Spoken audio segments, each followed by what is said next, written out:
Here is our project, micro hydro power generation using rainwater.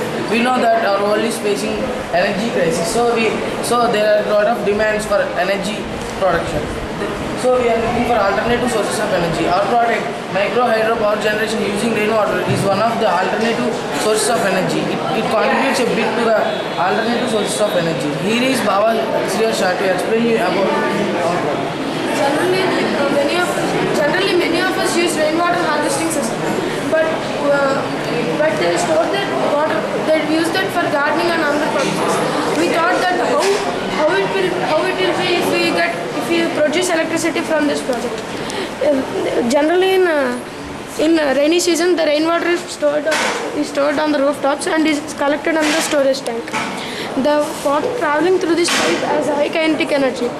If we connect a turbine at the end of this pipe, when the water rotates the turbine, it produces current. Here, the next part is continued by Dhamma. The unique specialty of our project is that the amount of energy produced in dams, it can be produced in apartments as the height of the apartment and the dams can be made equal. The amount of energy produced during this process is a considerable amount of energy. If we did calculation using a rough formula that power in kilowatt is equal to head into flow in cubic feet per second. We have calculated it for our school building, and the area of each rooftop of our school is 1680 square meters, and we have 4 buildings, 4 into 1680 square meters.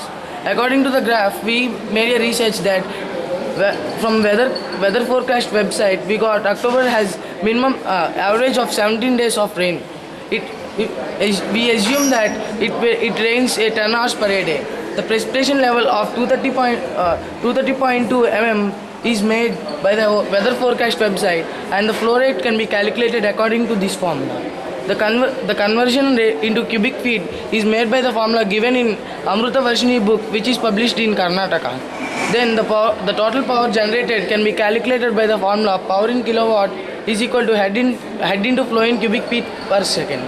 For 5-store building, assume that it is 11 feet height and the 5-store building is 55 feet into 0.89. That is the cubic feet per second which is the volume of water by 11.8. This 11.8 converts the cubic feet into meters per second square. Then we got the energy that 0.414 kilowatts. If we convert that 0.414 kilowatts into watts, we get 414 watts, which is a considerable amount of energy. If this 414 watts of energy is made mandatory to every building, we can produce a huge amount of energy, which equals to the energy produced in dams. This type of energy is also can be used for many purposes. This can be stored and can be used.